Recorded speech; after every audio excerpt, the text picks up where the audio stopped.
Welcome to our CS109 project, using NBA lineup optimization to disrupt daily fantasy sports. We became interested in the subject, seeing as how commercials kept interrupting our Sunday night football games, imploring people to go join websites such as FanDuel and DraftKings. At the same time, we've been keeping up to date with the news, and have seen that there is controversy surrounding whether daily fantasy sports should be considered gambling.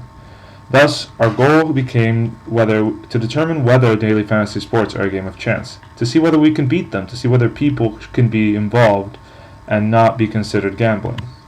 The problem has arisen when states such as New York have argued that fantasy sports are games of chance and should thus be considered gambling. This spotlight came on to daily fantasy sports when their revenue went up, 100-fold, 200-fold. We've noticed, however, that some data points to 80% of winnings going to 2% of players, which indicates that there is a way to game the system. There is a way to use your abilities to win. And so we're trying to see whether analytics can improve our chance of winning. The challenge? Use CS109 to beat FanDuel and DraftKings. We're planning on trying regression techniques and other classifiers such as extra random forest to pick winning lineups. The focus, the NBA. Why? Because it's the one ongoing right now, and we have a particular care for the Los Angeles Lakers.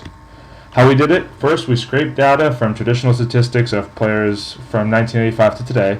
We used biographical information and more advanced data in order to help, pick our ideal parameters. We select classifiers then to predict performance, opponent ELO, performance trends, rest, usage percentage, things like that. And then we've used a genetic algorithm to optimize our lineups, and we combine that with the salary information that DraftKings and FanDuel use. Fab Mello was one of our coolest parts of our project. It's mostly implemented, and we plan to improve upon it, but basically we used Nate Silver's model and improved on it, in our opinion, to pick the nearest players to a particular player at a certain age, and using that to narrow our band of prediction. We learned that determining ideal parameters is tough. We spent a lot of time making this project perfect, but we often sacrificed efficiency for perfection.